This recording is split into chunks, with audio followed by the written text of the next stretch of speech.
Fly chick coming through. Nice to meet you. Glad you came too. Like you said, when you know you got moves. You spit game and you know you spit.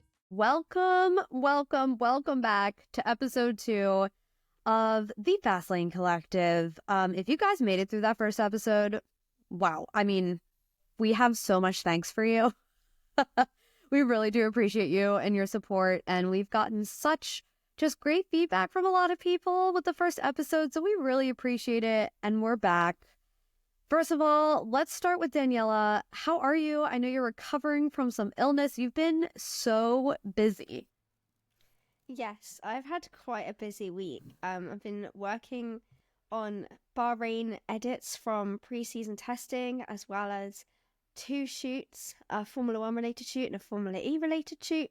And all of that mixed in, I somehow got a cold, and now I'm recovering, but I'm not great. So if I sound really awful, I apologize, but I sound a lot better than I did yesterday and the day before, so I'm going to take it. Hey, that's good. We're glad you're on the mends, and I know Daniela can't talk about what she was working on for Formula 1 because her lips are sealed, part of her job, but oh my god, you guys, if I tell you, it's just so amazing, and we're so happy for her, and hopefully soon, maybe one day in the future, she'll be able to give us all the tea on what she was doing, but just know that it was awesome and super cool. And Yasmin and I were both quite jealous. I'm not gonna lie, we were jealous. We were so happy for you, but also like the live messages we were getting from you on set, we were like just living through Daniela. But Yasmin, were you also like, oh, my week is nothing compared to Daniela's? I was just so jealous. Like, again, like you were talking about those live messages we were getting. Every time my phone would ping, I'm like, screw you, Daniela, I hate you. No, I wasn't. I love you too much. But yeah, my week was quite different. I was on a night shift last night. So if you are watching this live stream podcast, sorry, I apologize for the bags under my eyes. But I'm here and we're ready to rock and roll, talk about some Formula 1. Yes, we are ready. I still can't believe the season is starting. We're recording this on a Sunday, so it's wild to think our first race weekend of 2025 is just hours away, which is crazy. Speaking of time and hours, funny story before we jump into this week's news. But we've been podcasting with each other for years now. Probably this is going on our 4th year. Maybe Yasmin, with you, it'll be 3 years. But every time that the time change gets us, like I forgot last night that in the US here, we were springing forward an hour. And I didn't really realize this until, I don't know, after breakfast when I realized half of the clocks in my house were wrong. And I was like, oh, that's strange. And then finally in my head, I was like, oh my God, it's daylight savings. So we had to just jumble this around. But I don't know about you ladies, every single year this happens to us, twice a year, every single year. How we need to resolve this. I don't know how we can resolve this because the 3 of us forget every time. And the thing is, in the UK, it's going to change at the end of the month. And I can guarantee all 3 of us are going to forget. And I was telling my mum about it. I was like, we forgot again. And mum was like, well, just remember that at the end of March, it's going to change again. I'm going to say, yeah, well, I remember it now. But when it actually comes to it, we're all going to be confused and no one's going to know what the time is. And it's frustrating, but it's also really funny that we just seem to do it every time. Every time. Without fail. And then even, it's literally in my calendar every year as well when the time changes, and I still forget. I still somehow forget. And then my mum reminds me, like you were talking about Daniela with your mum, and it's just one of those things you just kind of go, oh, I'll just automatically remember that. Yeah, and isn't it like, so normally between me, you guys are in the same time zone. So normally you guys are 6 hours ahead of me, right? Five. Okay, but now, right now, you're 6 hours ahead. No, 4. We still don't know how daylight savings works, obviously. So they're only 4 hours ahead of me instead of 5. And then on March 30th, this will all switch again. And I guarantee you, we'll be sitting here having the same conversation. Like, wait, so how many hours ahead are you right now? And I'm also going to be going on 2 trips, one in April and one in March, which are going to involve me changing time zones quite drastically. So I'm going to be unwell. I'm going to be unwell. We are just not good at time. No. I think that's like the general consensus. So if we ever do like another live stream, guys, and we're late, probably because we've confused each other's time zones again and again. Yeah, seriously. If so it hopefully... makes you feel any better, every single race week that we are in a different country with crazy time differences, none of us know for the whole week what the time is in the UK. You could... Some days it can be 9 a.m. and I think it's 6 p.m. I have no idea. My body clock is all over the place. And it's the same for everyone. None of us know what the time is. We're also confused. We have no idea how many hours ahead or behind we are. Everything's a mess. So it's not just us. Maybe I'm the problem because it seems to be that I do it here and I do it for work. But it happens to more people than you think. Yeah, and honestly, if anything, this should give us so much appreciation for all the Formula One crews that have to go all over the place, all different time zones, every single week. Guys, we don't know how you do it, so kudos to you. Bravo. We can't even handle, like, normal daylight savings. I don't know how you handle traveling to different time zones and daylight savings. So, kudos to you. Big shout out to F1 crew. All right, let's jump into the news segment of this show. Some news, not as much as last week. Obviously, things have quieted down just a tad after preseason testing is over. But one big announcement that came through this week, Cadillac. It is finally official. Papers are signed. They will be joining Formula One as a Cadillac Formula One team, which is crazy.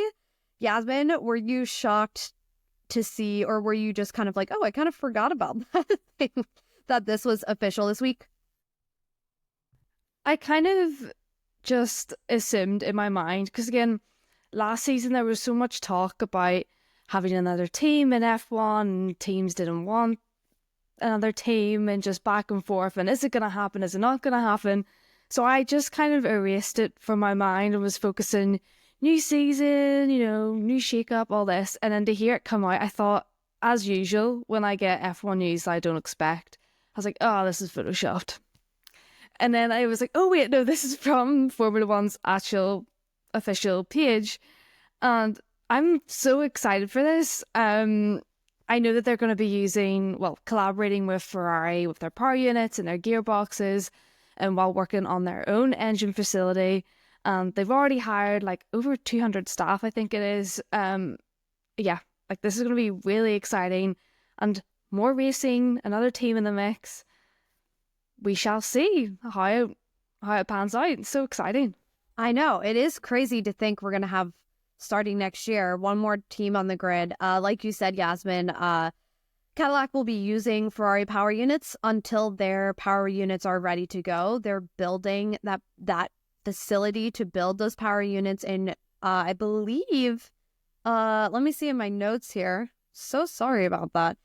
In the U.S., obviously, in one of the Carolinas. I believe in North Carolina, they're building that facility, which will be interesting because, Daniela, not only are we getting a brand new team on the grid, we're also getting another power unit provider. And right now, obviously, the power unit world is kind of dominated by Ferrari, Mercedes. Alpine still make their own power unit, but nobody uses it. And Red Bull now. Do you think that this could shake up the world of Formula One when it comes to power unit providers? Could we see some teams switching who get their power units from other teams like Mercedes and Ferrari, for example? I'm specifically thinking of Haas as well. Would they want to use an American power unit because they're both American teams? What are your kind of thoughts on that?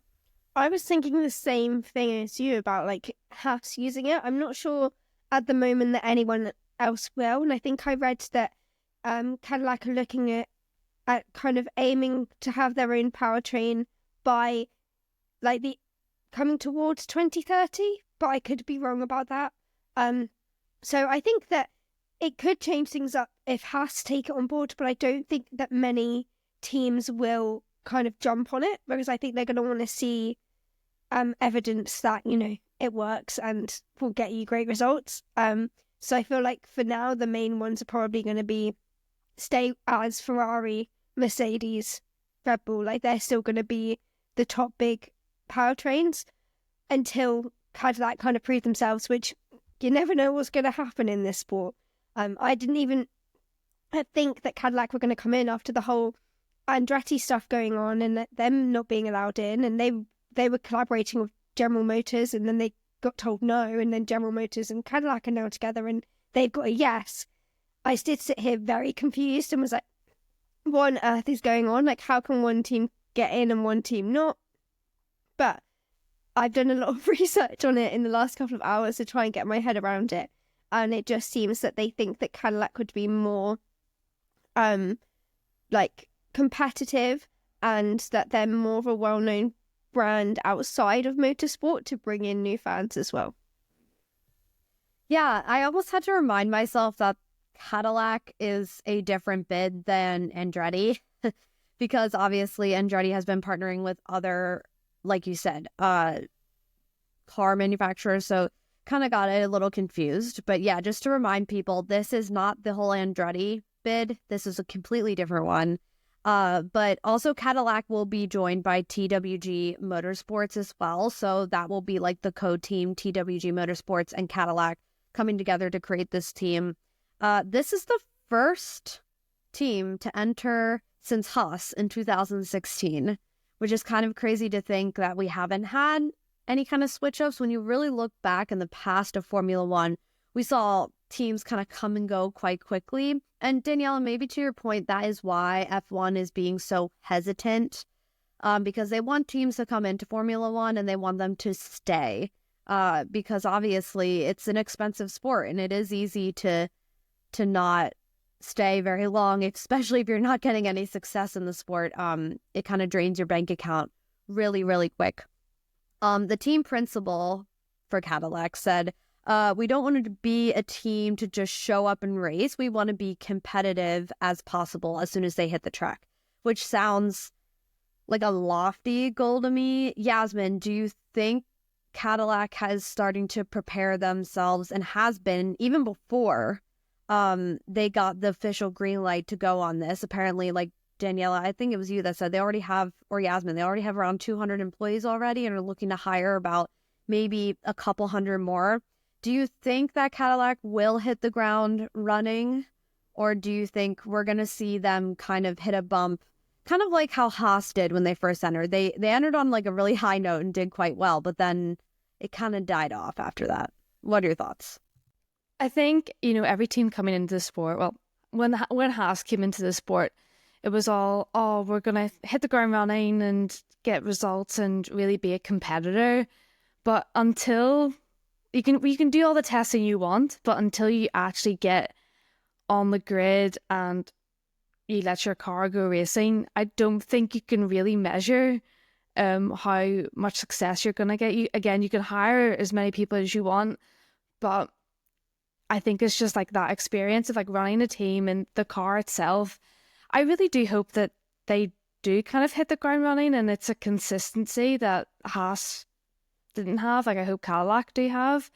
I'm just so excited to see like a new team on the grid to really shake it up, but I don't really know. There's bound to be hiccups. Like, I don't think a team could just kind of come into F1 and maybe plain sailing and battle for like the championship or even really the midfield. I think it's a slow progress, and I don't think we'll see a lot of success for a couple of years. It's just hard to navigate. Mm-hmm.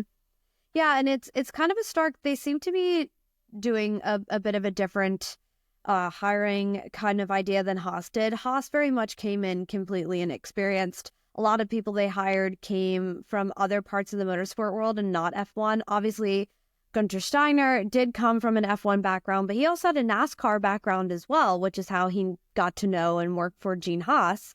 But it looks like, and from the article I read as well, they're doing a good job over there at Cadillac at hiring experienced F1 people to come and build this team and build it successfully. Basically, the idea of let's build it right the first time and not have to rebuild a year or two down the road. And this is also coming as well, not just from a personnel and team principal standpoint, but also from a driver's standpoint. Obviously, this is going to be an American team. They're very big on that. They've already spoken. Yes, we have a headquarters in the UK, but our world headquarters is in the United States. We are an American team, an American brand. So the question has come up, will you only be hiring American drivers? Obviously, that those drivers haven't been announced yet. They said they are really looking to hire American drivers. That's what they want to do, is put American talent in an American Formula One car, essentially. But the drivers will be earning these spots by merit. They said they're not just going to hire you because you're American. Daniela, do you have any kind of idea of who you think you could see in these seats? And don't say Logan Sargent, because that's not happening. I know it won't be Logan Sargent because he's stepped away from motorsport. I don't know if you guys know this. He was meant to be doing Le Mans this year. I think he was meant to be teammates with Jamie Chadwick, and he pulled out and said that he was going on to do other things outside of motorsport and racing. I don't know what that means, but there's a fun fact for you. It means I'm going to go sit on a boat in the Gulf of Mexico. Oh, sorry. The Gulf of America. Apologies. But yeah, I know, I saw that too, and I was like, okay, you're only like 2 years old, so you've got the whole world ahead of you right now. I wouldn't be surprised if he goes off to college like we saw Nick DeVries do. You did kind of catch me off guard because I was just about to look this up. But the name that I have heard, and I should know this because I'm an IndyCar fan and I don't know this off the top of my head, but the name that I've heard a lot is Colton Herta. And I was just going to check if he was American or not because off the top of my head, I'm not sure, but I think he is. But this is the part where I'm like completely wrong. But that is the name that I've heard in the pipeline potentially for this seat. He has been associated with F1 before. He's had his name mentioned a few times when a couple years ago, I think Red Bull wanted him and he didn't have enough super license points, and the FIA looked at like seeing if they could get him in despite that. But yes, that was a couple years ago now. So his name is still being thrown around. So maybe this could be his chance. True. He was, yeah, I've heard rumors about him. I believe he is dual citizen of the United States, and I don't know. We'll have to look this up for you guys. But yeah, he is American. Also, another like person that comes to mind from the IndyCar world for me would be Pato O'Ward. Obviously, he drives for Arrow McLaren in IndyCar. He has that F1 connection with Zach Brown. He's voiced that he would really love to go to Formula One, that would be something. And we've seen him in F1 paddock actually quite often. Yasmin, do you think Pato, even though he's not American, could be an interesting option to... I was going to say him because I think, like Cadillac, they'll probably want someone with like a bit of a reputation in a way. And I think Pato really has that. Like, a lot of people have their eyes on him, and he's a very talented driver as well. And I think like to get more interest in the team, like that would be a really smart decision. Obviously, like he's more than just, oh, he's like a funny guy who people like. He's actually like a decent, more than decent driver. But I thought he was American in the top of my head. See, I'm really bad. I don't really keep track of IndyCar, and I should. I do not have time, but I would love to like properly like get into IndyCar. There's just too many like sections of the motorsport world that I just like dive into, then I dive out of. So Same girl, same. I don't have time for IndyCar. It was on last week and I had it on because F1 wasn't on, but it would be interesting to see Pato for sure. Yes, I'm going back to the Colton Herta question. He is American.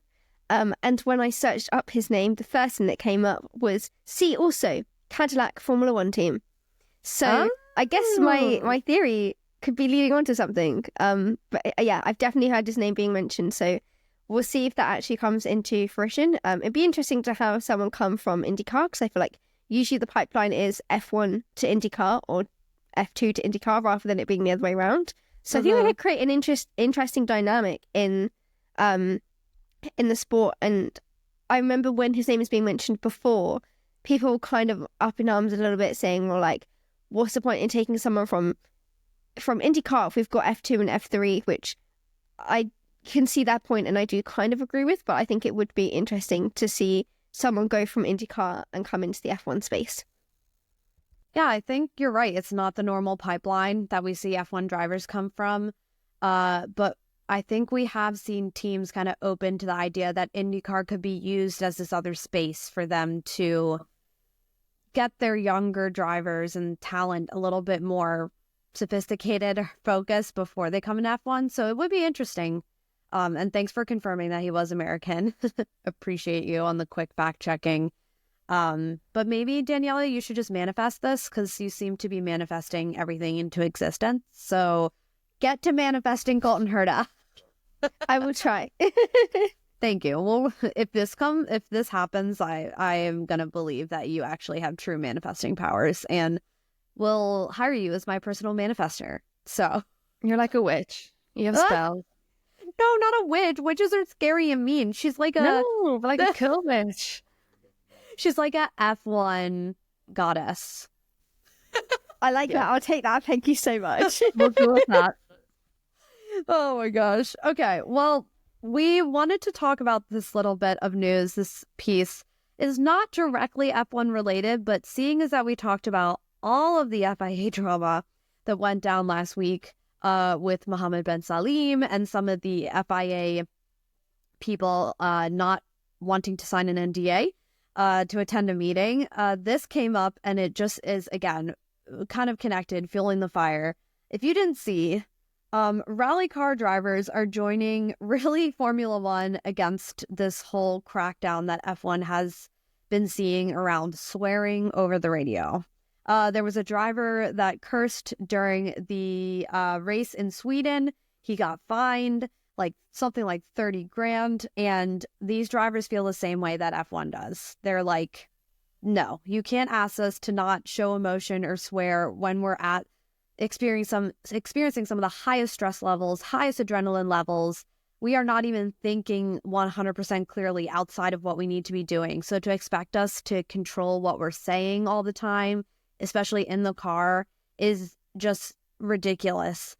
So they actually sent a letter. All of the rally drivers came together and put together a letter to sign to the FIA with lodging their complaints. They even referenced the letter that the GPDA wrote and sent to the FIA as well. So it's pretty crazy. I think what was interesting about too in this letter was not only were they saying this is unrealistic expectation to put on drivers, they were also questioning where all this money is going that they're getting from the fines, which I found really interesting. Yasmin, is this just, again, another sign we are starting to see the FIA possibly crumble a bit here? Mohammed Ben Salim's reign coming to an end. Do you think this is just another sign of it? Oh, hell yeah. Like,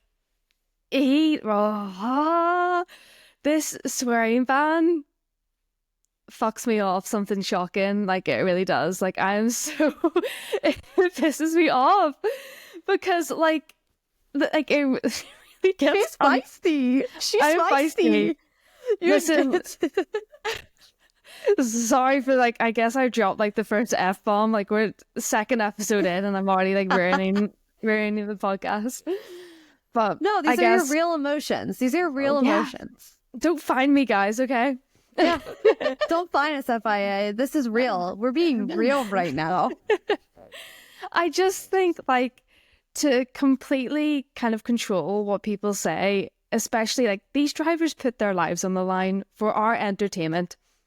Let them say a couple swear words here and there. What is the problem with that? I don't understand. And again, it's not like they're shit talking the FIA and they're saying they're beep, beep, beep, beep, beep, it's they are just expressing like their emotions, and sometimes it just slips out. Like sometimes I don't notice when I drop an F-bomb. It just, listen, I'm Irish, okay? I have like a dirty mouth. That is like half of my words and my vocabulary are swear words, okay?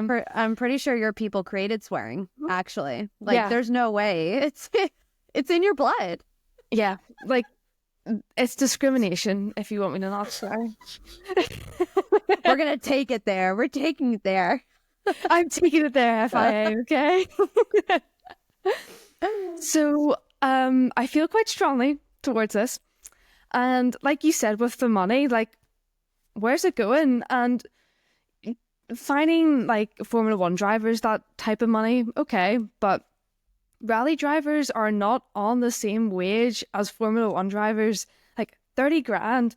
I'm like, where's it going? Where is it going? And that's the big question. Like, if you're gonna start fining, and it just irritates me because there's no need for it. And it's not like there has been loads of complaints from like fans saying, "Oh, we need to stop swearing." This just kind of came out of nowhere. So sorry, I rambled on, but No. it's me off. She's passionate. She's ready. I mean, yeah, it is silly, but it's also interesting to see how this is affecting. You're right, Yasmin. Like 30 grand to an F1 driver is a drop in the bucket. That's like a dinner with some people. Like that's not even a problem for them. But for these rally drivers, they're not making the cash. They're not reeling in 100 mil like Lewis Hamilton is every year. So $30,000 is a really big chunk of change. Daniela, do you think with the WRC now getting involved, backing up what Formula One drivers are saying, this whole new group of drivers is coming in and saying, we agree.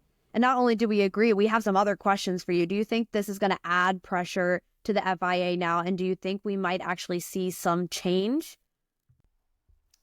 I think if more FIA championships, such as, I will use Formula E as an example, come in and say, like they also, like if we have like nearly all of the FIA championships come and release a statement, just like they have with Driver Championship and Formula One, I think the FIA are going to have to do something about it, because at this point you've got all these drivers against like one person. Like, what are you going to do?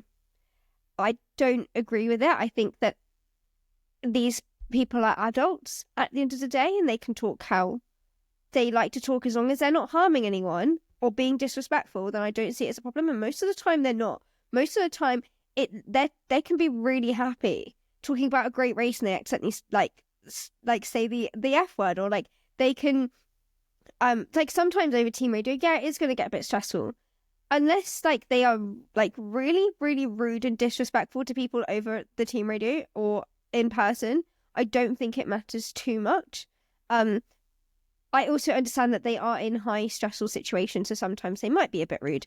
I do think they should be able to kind of control it and at least apologise afterwards.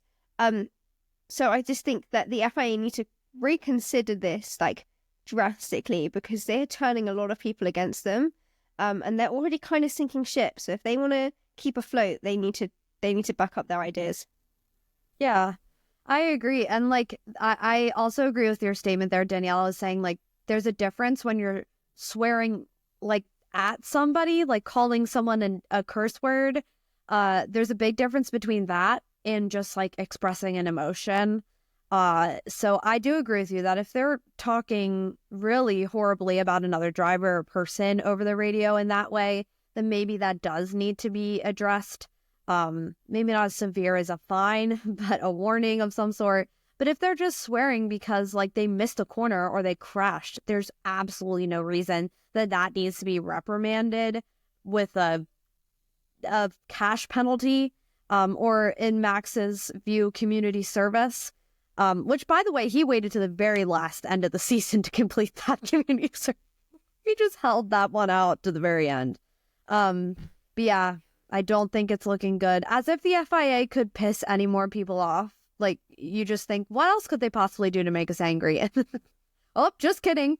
They found and another something. thing I find as well, like, broadcasters can bleep swearing as well. And if a driver swears live on air, then a presenter or commentator will then apologize for it.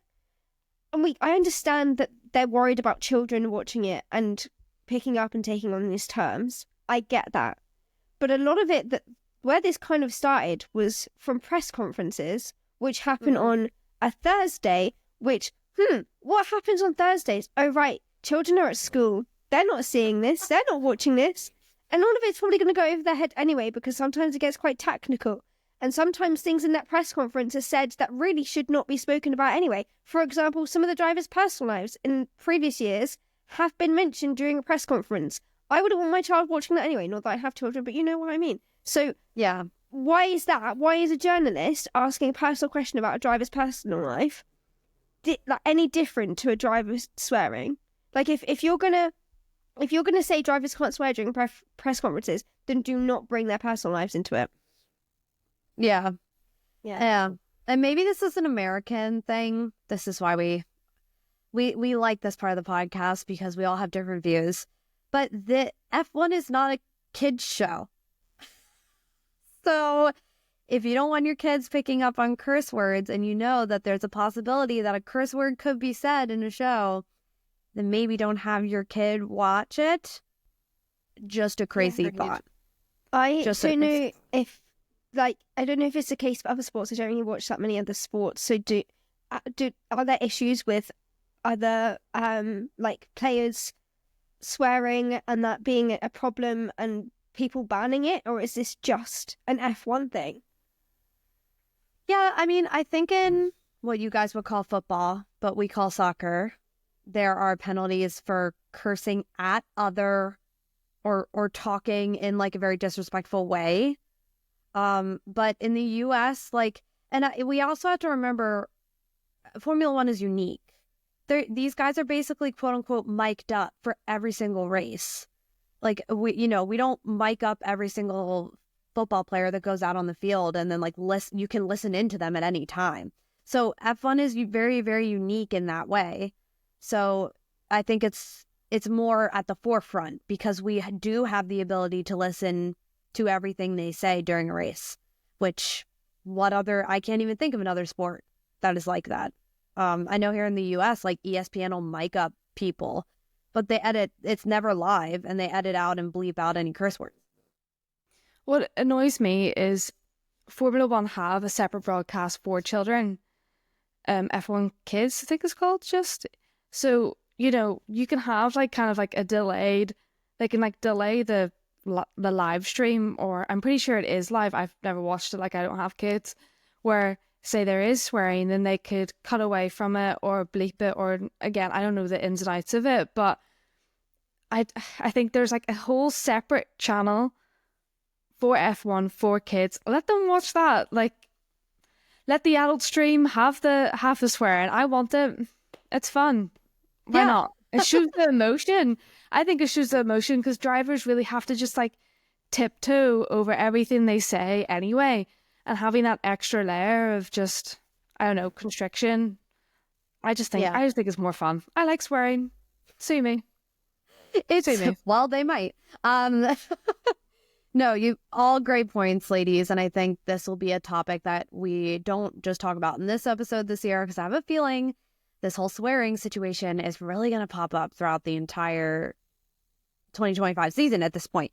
So all great points. And I think we all agree here, there's a kids broadcast for a reason. So if we're worried about children, but we're all adults here, we can all hear curse words. It's not like we don't hear them every other day. And if you're Yasmin, it's literally part of your culture. So you're discriminating against the Irish. Exactly. Okay? We haven't been through enough. Come on. We haven't been through enough. Oh my gosh. You guys are so hilarious. Okay. Last bit of news, and you're probably hello, news time's almost over, and no one mentioned this, but don't worry, we're mentioning it now. Drive to Survive, Season 7, officially came out on Friday. I've only made it to episode 6, but what I've watched so far has been good. I've been quite surprised The typical Drive to Survive-y things are happening. But no storylines so far seem to be completely, fabricated entirely. And I think it's actually interesting because I think so much happened last season that they're having a hard time fitting it into 8 episodes, to be honest with you. There's some things where I'm like, wow, really? We ain't talking about that? Okay, whatever. We are going to do a full episode all dedicated to Drive to Survive and the breakdown of it. So we're not going to go super into depth. And I know some of us are still watching as it's only been out for like 48 hours. But we'll start, Daniela. What are your initial thoughts with what you've watched so far? How are you feeling about it? Just give us your overall feelings and recap. Yes, so I've seen the first 5 episodes, I believe. And I am liking it a lot more than I was expecting. I haven't liked the previous, maybe the last 2 or 3 seasons of Drive to Survive. I got bored of it very quickly and was like, I'm fed up now. But this season, I don't know if it's just because we had a lot more to work with or the fact that they've kind of upped their game a little bit, but I'm definitely more intrigued. And I've had my attention kind of caught on a bit more, where the last 2 seasons, I really struggled and I would just be sat there scrolling and being like, I'm bored and turning this off. And I think it took me most of last season to actually finish Drive to Survive because I had had enough. Where this year, I have been like, yes, okay, I'm binge watching it. We watched the first episode together on a live stream and then that got me hooked. I was like, I now have to watch the next one. I didn't because when we finished, it was almost midnight in the UK, so I went to bed. But then Saturday morning, I got up and I was immediately watching. Same goes for today. So I'm really enjoying it a lot more than I could have ever predicted because I was not enjoying it before. But I think that they are telling storylines in a slightly different way this year. It still has that drama, but it doesn't feel fake, where I feel like before it was feeling really fake. And I think they've gone back to the drawing board and gone, okay, this is not going down in the way we thought it was. Let's try out something new. And I think it's working. Yeah, I honestly feel like they heard our feedback because for the past at least 2 years, a lot of fans, especially hardcore fans, have been like, this is fake news. Come on, Netflix. And even to the point where fans felt that they were missing stories that were there and then didn't even tell them. So I agree with you, Danielle. It seems like they've kind of been like, okay, how can we reimagine this and make it more interesting for new people watching, but also people have been watching for 7 seasons. Yasmin, do you feel the same way? Do you feeling good vibes from DTS? Or are you like, no, I'm done with this? No, I liked it again on the live stream. I really didn't know really what we were kind of going into because I was expecting another kind of crap Drive to Survive season, especially after last season of Drive to Survive. I did not finish it. I think I got through the first episode and was like, well, that was hard. That was boring. I was on my phone, on TikTok, and I was like, oh, I'm not really watching this. This is background noise. But I think this is a lot quicker, more fast paced. That's the word I'm looking for. It's just, it really grabbed, like you were saying, Daniela, it grabbed my attention a lot quicker. And I think we're just getting more insights as well. Because was it not last season that Max Verstappen didn't want to be on Drive to Survive? So I think there's more of I don't know, more openness maybe. Don't know. But I'm excited to finish it. I have not finished it. I am on halfway through the second episode. I tried to watch some of it on my night shift last night, but I had to get up and clean an old person because that's how my job as a care assistant is. It's so glamorous. I love how Yasmin is admitting that she's watching Netflix while working. Listen, it's a night shift, so half of them are asleep, okay? Don't worry, I'm not leaving anyone to escape or die. Okay, good news. Don't fire me, please. We're edit that out. Cut that. Yeah, it's definitely good. It's good to have it back. I'm glad. I've seen too on social media a lot of the same reactions from a lot of people. Of course, they're gonna have people being like, oh, this was from Zandvoort and this is from Miami and you guys smashed that together. I know, Daniela, you sent me a clip actually of a part in DTS where they did do that, which you said they would, which we all know they The hardcore fans notice I it. did say. I did predict it. And it You did happen. You did. So it's interesting, but we're glad to have DTS back. I too am excited to watch the rest of it. But we will do a full episode with all of our thoughts, all of our favorite moments, and all of our big old thumbs down moments for the season. But we hope you guys have been enjoying it so far. Okay, news over. Now let's get into the good part of this episode. 2025 is upon us, my friends, which means it's time for our predictions. We're going to be doing this a little bit different than we have in the past. Before, we kind of used to just do our top three, who we're going to finish in the top three every year. We are going to go team by team, driver versus driver, and tell you which driver we think in each team is going to be the best, outperform their other driver, aka who's going to be number one in each team. And then we'll get to our predictions for constructors and predictions for the Drivers' Championship. And then at the end, we have this awesome segment called Ask ChatGPT. We obviously all know AI is taking over the world. It's a big topic. So we decided, let's go with the trend. We're going to have a segment that's called Ask ChatGPT, and we are going to see what is going to predict for the winners of both championships. And I'm saying this right now, if that thing is right, I will officially be freaked out. Scary stuff. I hate it. I hate AI. So scary. Okay, so how this will go is I will say the team, the two drivers, and Daniela and Yasmin, you guys will go first. Don't make any comments. Just say who you think is going to be the best performing driver, the top driver, and then we can discuss. So we're going to start off with Mercedes-AMG Petronas F1 team. We've got George Russell, the seasoned vet in the team, and we have the brand new, fresh young child that is known as Kimi Antonelli. Daniela, we'll start with you. Who do you think is going to dominate this year in this team? George Russell. Yasmin. George Russell. Ooh, George Russell. I agree. George Russell is also, I think we're all saying this because Kimi Antonelli is so young. He is a baby. And I think he has a lot of growing. Is that kind of the same sentiment you guys have around this? Any comments? Yeah, I think in my mind, actually, it's going to be quite close between them. But I just think because of George's experience, he's going to have that edge. He knows how the car works, he knows how the team works. That's going to put him in a good position. So I think that it will be close between them. But ultimately, I think he will be the more dominant driver. Mm-hmm. I agree. I think Kimi, he has so much pressure on his shoulders, and he knows that he's coming to a new team, trying to connect with with George, with Toto, with everyone within the team, trying to get used to the car. It's just, I think we'll see mistakes from him, just from kind of a teething, trying to get used to the car. It's just such a high pressured environment, and to have no experience in Formula One and just be thrown into it. Yeah, I think George will be the one on top.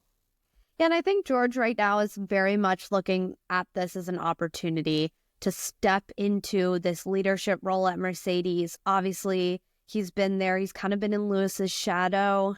I mean, who isn't? But he's had to go up against Lewis and actually had a lot of success with beating Lewis multiple times and outperforming Lewis. So I think now he's like, okay, this team is fully mine now. I am George Russell and I am Mercedes. So I think we're really going to see him lean into that. But also kind of, I could see him taking Kimi Antonelli under his wing a bit. Kimi just turned 18. The kid, I don't even think he has a driver's license. So he is so young. So I think we'll kind of see George also step into that role of teacher a little bit. Because I think as competitive George is, he also has a bit of a soft spot and also is just such a dad figure. When I look at George Russell, I just think dad jokes. And you're a dad.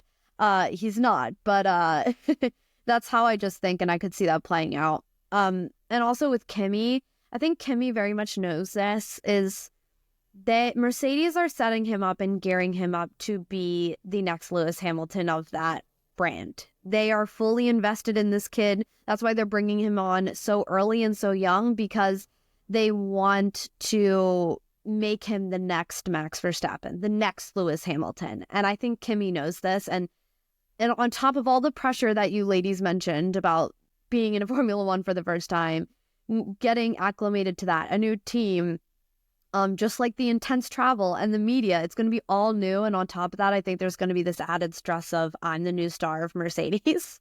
I'm Toto's new shiny toy. So it will be interesting to see how he fares this year. And I think a lot of eyes will be on him for sure because there's so much hype around this kid. So, okay, we've all picked George. Is someone writing this down? Someone write this. Or I guess we'll... Okay, I guess we have this episode as well to look back on. But we will make sure to like check these at the end of the year to see if our predictions fared well or didn't. All right, moving on to Scuderia Ferrari. I don't know if you guys saw the send-off party they had for Ferrari in Milan. I was just there at the very spot, right in front of the stinking castle in Milan. I just was like, oh my God. And man, the turnout for that looked amazing. Looks so fun. It literally looked like the Pope was there. That's how many people were there. I mean, Ferrari is like the Pope to everyone in Ferrari. It's the Catholic Church and then there's Ferrari. Actually, they're actually right next to each other, actually. But this one I think is going to be controversial and I think we're all going to have different answers. So who do we think are going to end up on top at the new lineup of Charles Leclerc and Lewis Hamilton? Daniela?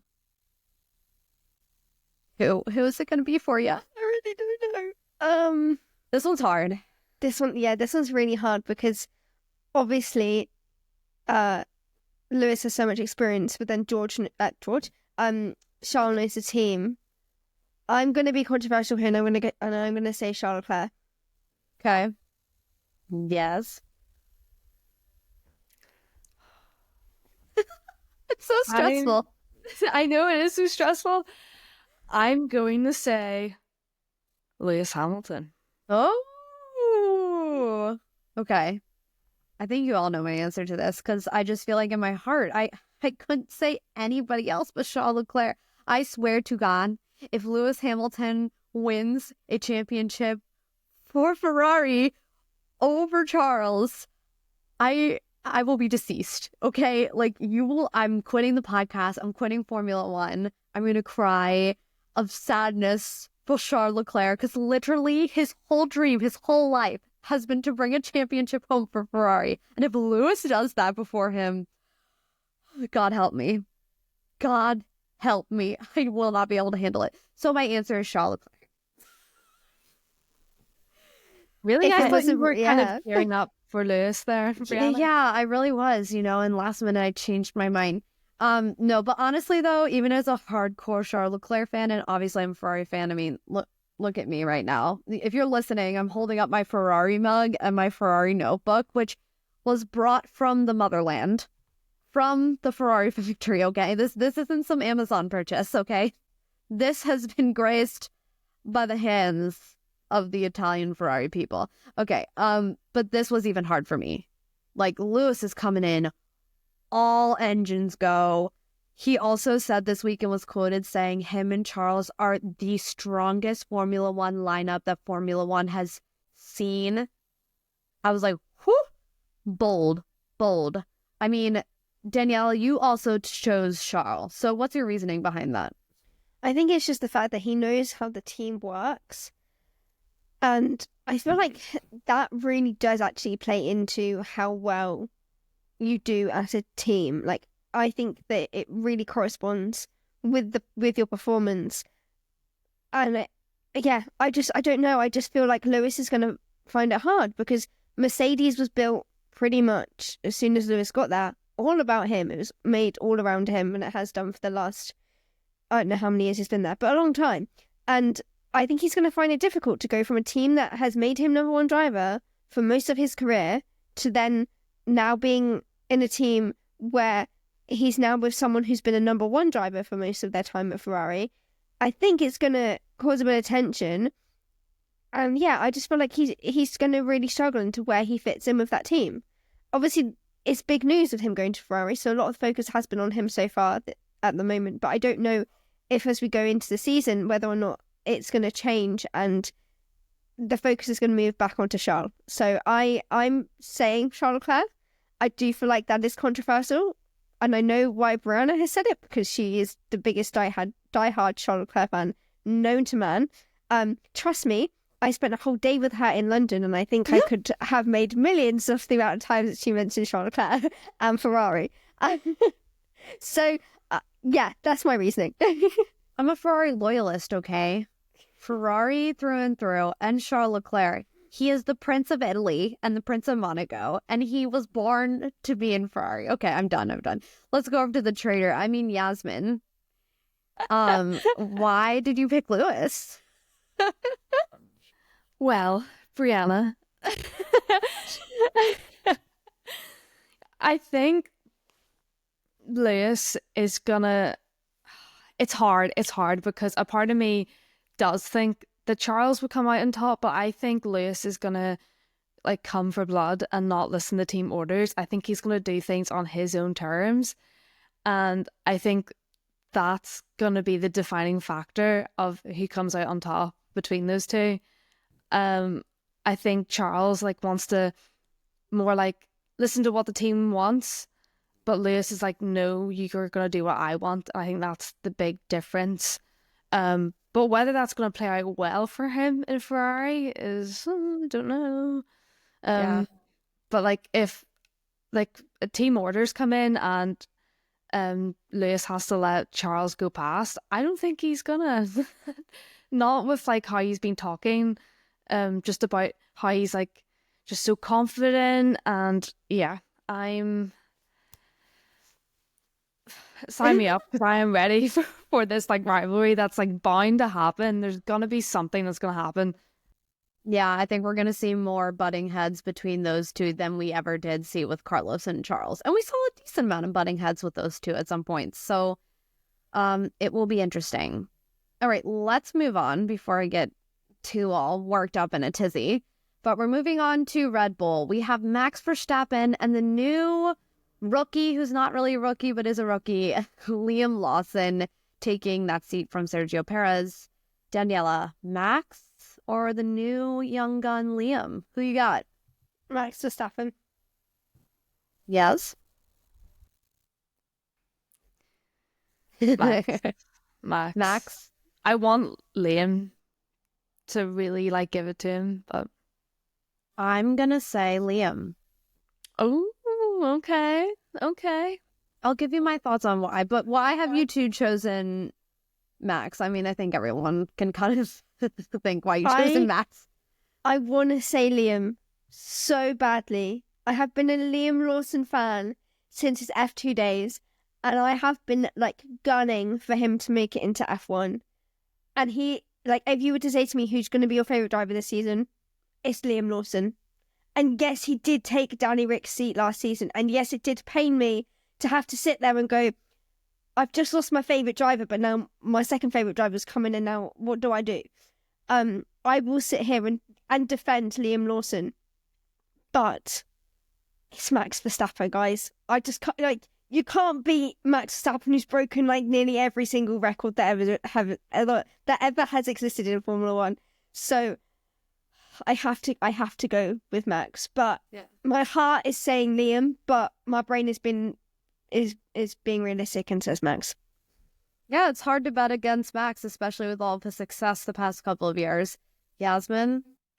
Well, maybe Max will finally fall and Liam will take over.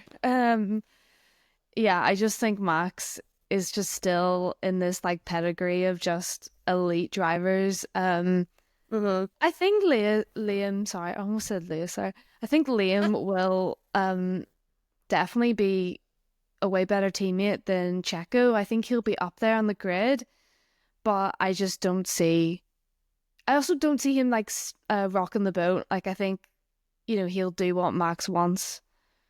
But we'll see. I could be so wrong, and I would like to be wrong because I live for the drama. Period. We live for the drama. Yeah, I'm choosing Liam for a couple of reasons. Seeing how Liam fought last season, especially against Sergio Perez, tells me just a lot about his vibe, his character. And I think now that he's finally made it to Red Bull, that's obviously been his goal for so many years, and he's gotten like little tastes of it. Little tastes of almost getting to Red Bull or not being adjacent to Red Bull, obviously with him like filling in sometimes and taking over with Daniel Ricciardo last year. But I also think Max's focus is starting to, and I know this sounds crazy, I don't really have like race performance to like point to here and say, here, see? But we know it's looking like the Red Bull's not going to be as strong as it once was. But also Max is expecting his first ever child this year. And if we know anything about becoming a parent, it really switches up your life. And I think Max also, just because the way he was raised as well, I think he's looking to be a different kind of parent than maybe he was parented. And also just with all the drama that went on with Red Bull last year, I think it's starting to wane on him.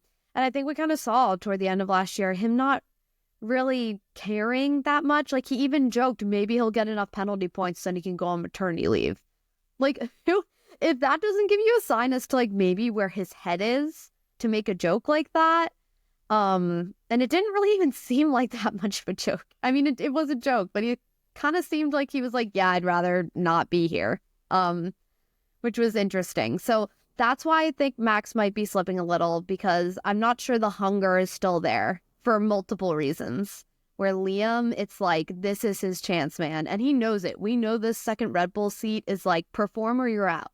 It's quick. And Liam knows that. So I think we're going to see him fighting and not giving in to Max, because he's like, no, I'm here to fight for the second seat. I'm here to prove I'm better than you. Because let's be real, that's the only way you can keep that seat, is to prove that you can be right behind Max or beat Max. So we'll see. I just think claws are going to come out at that team. We've got both very like strong-headed individuals. And Liam has played nice with Max for the past couple of years because he wanted to get into Red Bull, not because he didn't want to beat him. That's how I feel about that. That's why I'm picking Liam. I'm sticking to it.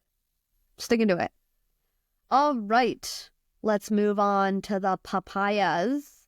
McLaren Formula One team. We have got, of course, the same lineup as last year. Lando Norris, Oscar Piastri, Daniela. Who do you have as the top Papaya man? Oscar Piastri. That was strong. That was said with confidence. Yasmin? I'm currently wearing an Oscar Piastri jumper. Wow. So it is Oscar Piastri. He is my ride or die. Wow, I'm shocked. I did not expect both of you to say Oscar. I'm going to say Lando. I'm sorry, but just the performance from last year, he got a taste of what winning was like and he wanted more. I think he's coming for Max this year, and that McLaren is so strong. I think it will be close though, like it was last year. I think it will be very close between the two of them. But I think Lando's going to come out on top at the end of the day. That's just how I feel about that. Any other comments that we can actually air that I don't need to edit out for NDA purposes? I think Oscar, I think like the past, like last season, like he really just kind of came into his own a wee bit. And I think like he'll continue to do that this year. And I really hope that we see him get those results. And I just think he deserves it. I think he's like such a lovely driver. Like I had such a lovely interaction with him when I met him. He was probably by far one of the most down-to-earth, sweetest drivers. So maybe I'm a bit biased, okay? Sue me again. I was going to say, it sounds a little biased here. You're like, oh, he's so sweet. And I'm like, yeah, but what is he like in the car? He's good at the car as well. Okay, this is like kind of my one bias. And I'll put my hands up and just say, yeah, I'm biased. Okay, I'm biased. Fine, we'll give you this one. I also just have to say a quick note here. I love when you say a wee bit. Like, it's just so great. Like, with your accent, when you just say a wee bit. As an American, I'm like, look at that. Okay, sorry. I'm having my little, I'm geeking over Yasmin's accent. Daniela, Okay. What's their whole Oscar bias? Are you biased too? Well, I guess you can say that I gravitate towards Australian and New Zealand drivers, so maybe I do have a bias. But for me, it was that Oscar has kind of, in his junior career, he won basically everything in his debut season. And I have to sit here and go, that guy must be doing something right to be able to do that. And then he came into F1, and I was so worried that if he didn't do that great, that people were really going to rip into him. If he didn't compete as well, like do as well as Norris, people were really going to rip into him. And you know what? He has been consistent, and he has been up there against Lando. So that is why I'm going for Oscar, because I genuinely believed last year, and I know that this point was proven wrong, but I genuinely believed last year that Oscar was going to get a win before Lando. That is how much faith I have in Oscar. Obviously, I was then proven wrong, but I do still think that Oscar is going to be the driver out of the two. Okay. Hey, at least you backed it up with facts there. At least you weren't like, he was so nice. Yeah, exactly. I just like him. He's so lovely. Look at me just throwing Yasmin under the bus. I'm so sorry. No, you're right. I'm a wee bit biased. Oh, we love it. Daniela's remaining optimistic, and you're just a wee bit biased. Oh, I love it. All right, moving on to the next one. I'm not even going to ask you guys because I feel like it's a stupid question. Aston Martin. It's going to be Fernando Alonso. Like, sorry, Lance Stroll, but you're horrible. There's no way you're beating Fernando Alonso. So I'm not even going to ask you guys because I know your answer. Please, can I answer? Sure. Go ahead. I'm remaining optimistic. Oh my god. Oh. Oh my god. If you have not listened to any of our past podcasts over the past couple of years, remaining optimistic has been Daniela's catchphrase. So if you're like, why are they laughing so badly? That's why. We're not weird. Yeah. We're laughing. It's an inside joke, okay? It's an inside joke. You just had to be that. Right. And if you listen to our podcast, you will be there. So we're including you in the inside joke right now. So what I was going to say before I completely butchered it was I'm remaining optimistic Fernando Alonso, and I'm remaining optimistic for Fernando Alonso win. How the remaining optimistic thing kind of came about was one episode I said I'm remaining optimistic that Fernando Alonso is going to get a race win. This was back in 2023. It never happened, but I said it every single episode. And you know what? I'm bringing it back for 2025. It's obviously going to be Fernando Alonso, but also he's going to get a race win. And if he doesn't this year, then it'll be next year with Adrian Newey. So it's going to happen. If he's still there, he will still be there. My brother said the same thing to me the other day. He will still be there because he is a rookie. So he's going to be there. Sure. He'll only be like 90 and still be remaining optimistic driving. Yes. At this point. And I'll be Fernando Alonso's only fan, and I'll be remaining optimistic. Yeah. Yeah, don't worry. You can stand next to the only fan of Lance Stroll that's somewhere out there in this world. Yasmin, do I need to ask you? No, but you're muted. Oh my god, that's so embarrassing. I'm keeping that in here. My answer was... Sorry, that's so embarrassing. I almost said Lance. I'm so like, oh my god, that's really optimistic. No, Fernando, obviously. The only fan of Lance is probably Lance's dad. I don't even think he's a fan. Actually, you've got a point. I really don't think Lawrence Stroll is a fan of his own son. I really don't. We're really coming for people right now. Oh my god. Yeah, it's kind of obvious, Fernando.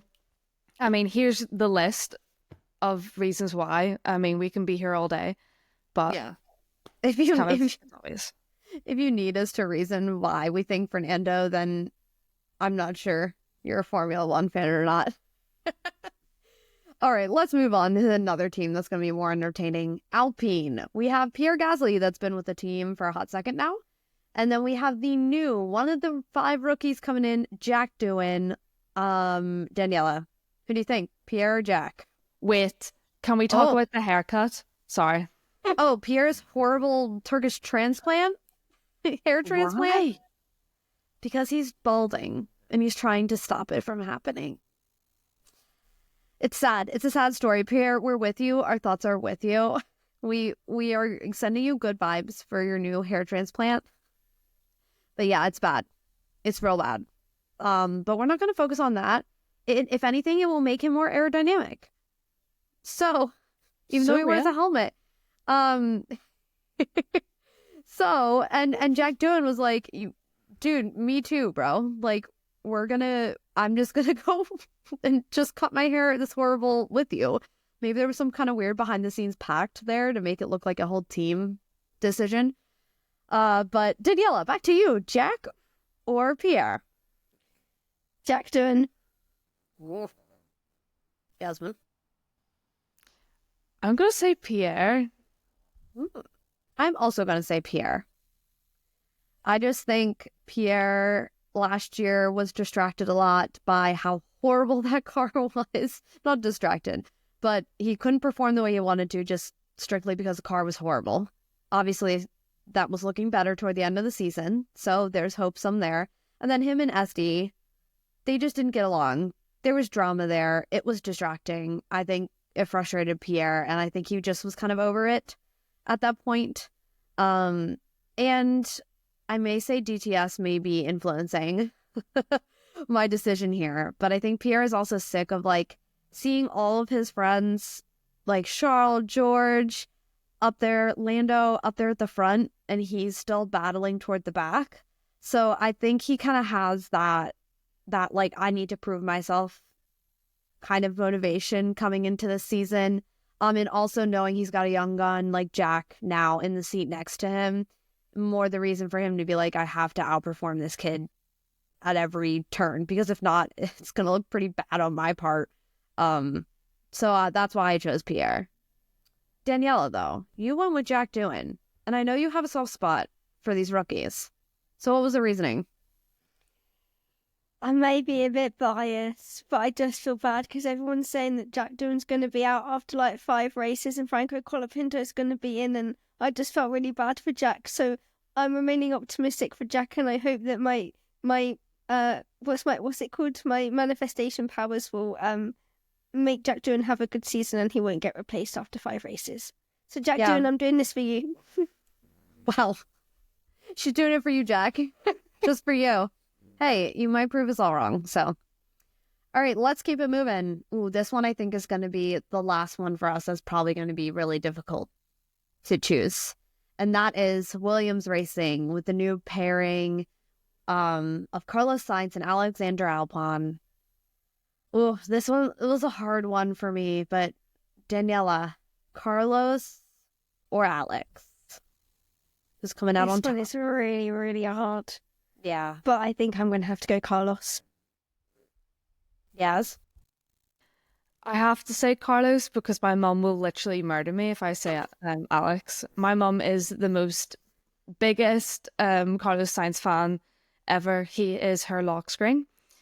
Wow. Yes. Not our children. No. Carlos. So I have to. Got it. Out of loyalty to the fam. I respect that. I'm going to also say Carlos. This is the first one we have all agreed on, all 3 of us, besides Mercedes. So nothing against Alex. Love Alex. But I think this is the first real challenge he is going to have at this team. And how he performed in testing, Carlos, just gave us a little glimpse of that. I think he's really going to just have Williams rise like a phoenix from the ashes, to be honest. Daniela and Yasmin, are you feeling the same way? Is that why you're picking Carlos? I just think that he's got this kind of fire going. And maybe DTS has kind of persuaded me a little bit, but I think he just has like this, like, okay, I got kicked out of Ferrari, but I'm not going to let that stop me from giving everything I possibly can to this sport. And I also think like he has really matured. I know we talked about this in the last episode with him taking on that role in the GPDA. I knew An yeah. abbreviation. Yeah. So I think that I feel like he is going to have as good as a season as you can have with Williams this year. Yeah, I think he really wants to prove himself to be like, yeah, you made the wrong decision kicking me out of Ferrari. And you never know, like, say the Williams, like, the car isn't, he can move on to better teams if he proves himself in Williams that he can bring that team from, again, like you said, like a phoenix rising from the ashes. And I think he definitely does have the skill and ability to do that. Like we saw in the Renault that he had good results in a car that was not that good. So Yeah, I agree. I also think Carlos is in this mindset of he wants to be the reason Williams makes a comeback. He wants to be that leader. He wants to cement his place in Formula One history and Williams history as the guy that brought Williams back to the front. I think that's a huge motivation for him. But yeah, it's happy that we all agree on this, that Carlos Sainz is just going to shine like the bright Spanish star he is. Okay, we've got 3 more teams left on the docket. Next, we've got Haas, Formula One team with the brand spanking fresh new lineup of Esteban Ocon and Oliver Bearman, or Ali, as he's called. Daniela, Ali or Esteban? Who's your pick? Actually, this is another one quite hard for me. Really? Yeah, I'm gonna go Ollie. Ali. Yeah. Yes? I'm going to go Ollie as well. And I'm going to go the opposite way. I'm going to go Esteban. Sorry. Ollie, he's had a couple of experiences in a Formula One car that have been promising, but I think, like a lot of rookies, he's going to experience bumps in the road. Also, I don't know if he's ready for Esteban. Esteban is ruthless when it comes to just doing what he wants to do. We saw that happen a lot with him and Pierre. There's a lot of times where he just doesn't care and he will do what he wants to do. And I wouldn't be surprised if we see that happening. So that's why I'm putting Esteban at the front, because I think he's going to be a little bit more willing to take more risks, and also risks in the way of being like, yeah, no, I'm not going to do that. You want me to let Ollie go? No, I'm not doing that. So I think that's why I'm picking Esteban there. I agree with you. However, I think that it will actually buy Esteban back. Like, he's going to do all of these things and it's not going to work out in his favor. And I feel like it's going to work out in Ollie's favor. Interesting. Okay. I'm here for it. I'm here for the speculation. All right, let's move on to Kick, Sauber, Stake, whatever they are. The green team. That's not going to be the green team after this year. But we've got Nico Hülkenberg and Gabriel Bortoleto, another fresh pairing for Stake. Daniela. I really want to say that it will be Gabriel Bortoleto, because he has had such a successful junior career. However, I think that for me, one of the biggest drivers to impress me last season was Nico Hülkenberg. So I am going to say Nico Hülkenberg. Nico, yeah. But I hope Gabriel makes he doesn't just come in and then he has to leave a couple of races afterwards because people think he's awful and he has bad results. I think they'll both hopefully be neck to neck, but I think Nico will come out on top. Agreed. I'm also going Nico. I think the experience is just going to outweigh Gabriel. Gabby. Can I call him Gabby? I don't know. We'll see what they call him. But I just think experience. There's going to be a lot of bumps. That team also isn't the quickest. We saw a very experienced driver in Valtteri Bottas not be able to really get that car anywhere. So on top of being a rookie and dealing with a car that isn't great, you haven't really, I don't know if when you're a rookie, you've really developed those skills when it comes to having to develop a Formula One car with your team. So that's kind of why I'm picking Nico. Okay, last but not least, V-Carb Racing Bulls, whatever you want to call them. We've got the young, seasoned, and short Yuki Tsunoda against the brand spanking new Isaac Hadjar. What do we think is going to happen? Do you think the short king's going to take it? Or, Daniela, who are you picking? Yuki Tsunoda. Yes. Yuki. Same here. Look at us agreeing on the last two. How cute of us. Yeah, I think Yuki's gonna, again, Isaac, fresh from the Formula 2 world. I think Yuki is just way more experienced, and we saw how he just put in consistent performances last year, which I think is just a sign of things to come, and hopefully him progressing this year. Okay, great. Well, we got through that. We will see how those stack up. We will revisit that at the end of this season to see how accurately we predicted. They could be all wrong, or they could be all right, or we could have gotten one wrong or one right. Who knows? We'll find out. But I hope you guys have made your own driver versus driver predictions. And maybe in the middle of the season, we'll have to revisit the list, see where we land in the middle of the season. Okay, it has come. The time has come. We're entering the world of AI, and we are asking ChatGPT to predict the winners of the Drivers' Championship and the Constructors' Championship for this year before we give you our predictions.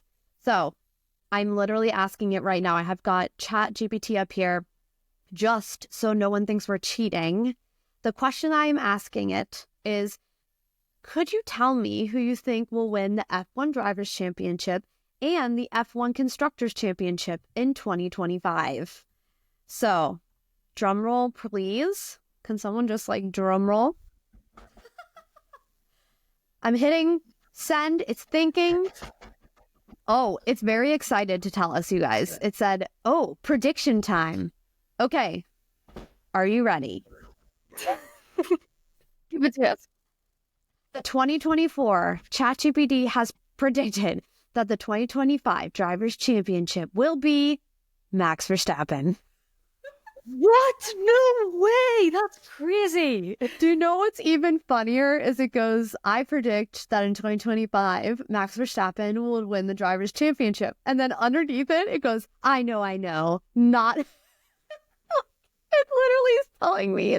It's like, yeah, I know. He goes, not a skeptic's take, but Verstappen is still the guy to beat. As long as Red Bull doesn't completely fumble their development, Max's consistency, speed, and mental game make him the favorite. But ChatGPT has also given me some dark horses he thinks that could possibly dethrone Max Verstappen, which is even crazy. Damn, okay. It's basically said it's three that think have the best chance of winning the championship if Max can't deliver. Would either be Lewis Hamilton, Lando Norris, or Charles Leclerc. It is even giving me the reason why for each of them, but we're not going to get that far into it. So ChatGPT thinks Max will be winning the 2025 Drivers' Championship.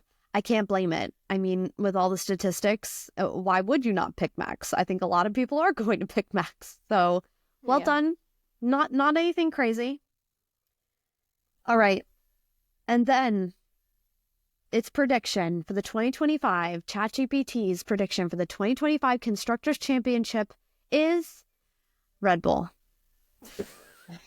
Okay. I mean, I'm not surprised that it's choosing these things because it is looking on past history and statistics.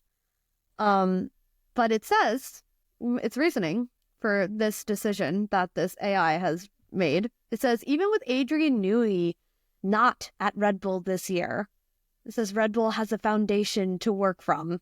Unless their focus shifts to early to 2026 regulations, they should still be the team to beat. And it gives me its other three that it thinks could challenge for the Constructors' Championship and why. But I won't give the why.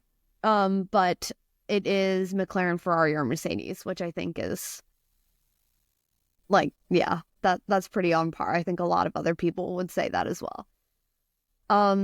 So yeah, we will see if ChatGPT has predicted correctly. I would say it's predicted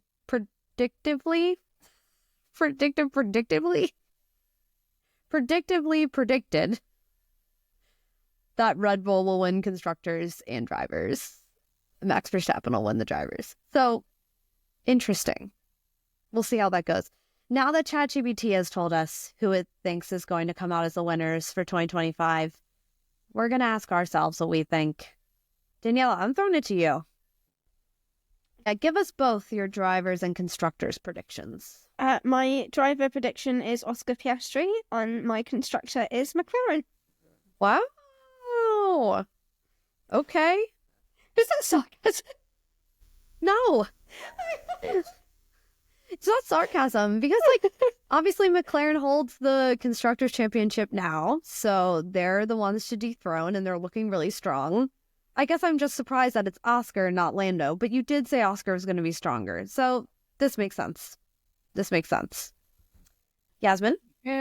Right. Okay. For me, constructors, because I more have a solid idea for constructors, I'm going to say Ferrari. Okay. I'm just being a bit bold. Just being a bit optimistic. Okay. Just remaining a bit optimistic. And I'm gonna say championship, Drivers' World Championship. I'm gonna go Oscar as well. Because I want that one. Oh my god, look at you two Oscar fans. Hold the phone. We have two very biased people here. No, I'm kidding. I'm so biased. Okay, so you both have Oscar for the Drivers' Championship. I have no idea what Brianna's gonna say. Neither. I think Lance, actually. Yeah, that's what I was thinking too. How did you know I was gonna pick Lance Stroll? Okay. My predictions. Constructors, I'm also gonna go with Ferrari like Yasmin. They were neck and neck with McLaren last year. It was close. So I think they could do it this year. And then for the Drivers' Championship, don't kill me, but I think it's gonna be Lando Norris. I went for the opposite side of the garage on that decision. I just think it was so close last year, and I think the reason that Lando wasn't the champion was because of stupid decisions that McLaren made. And I think McLaren's going to be a lot more clearer on what they need to do this year. And that's backing their number one driver.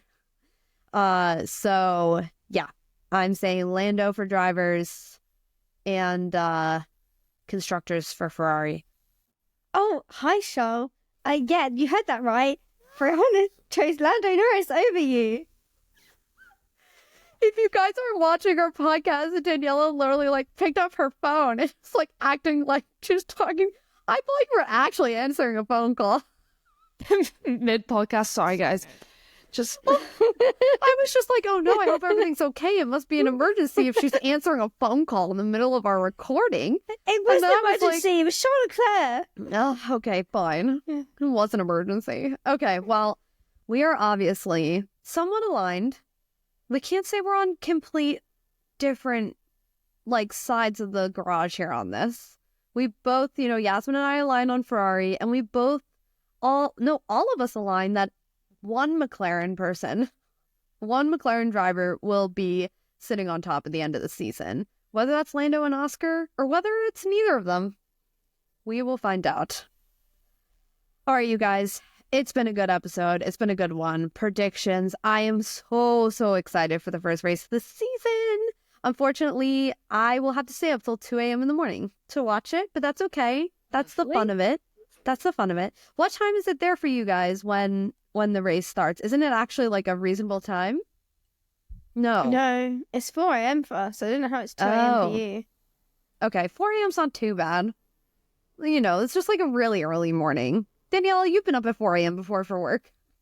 That's true. Yeah, that is really true. But I will actually be at Spa, and I'm not getting up at 4 a.m. when I'm at Spa. So, sorry, F1. I think this might be one of the first times I have not woken up early for a race. Sorry guys, Daniela's gonna be at spa. She can't make it. I'm just kidding. I'm joking. Yasmin and I are like, dang it, we want to be at spa. No, Yeah, not spa as in the track, as in a spa that you go to relax. Oh, you were actually going.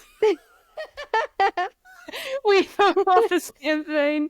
I like, oh, lovely. Why are you there? It took me like a hot second to like understand, and I was like, then they're thinking about the track. I lucky wish I was going to the track. No, I'm not going to the track. Tell me you're an F1 fan without telling me you're an F1 fan. When someone says I'm going to the spa, you think they're going to the track, not the actual spa, like with a massage table and like jacuzzis and saunas. I think a racetrack. Oh my God. Well, if there isn't a better way to end this than that, Daniela, enjoy the spa. Yasmin, you and I might be up watching the race, but we're excited for it. Can't wait.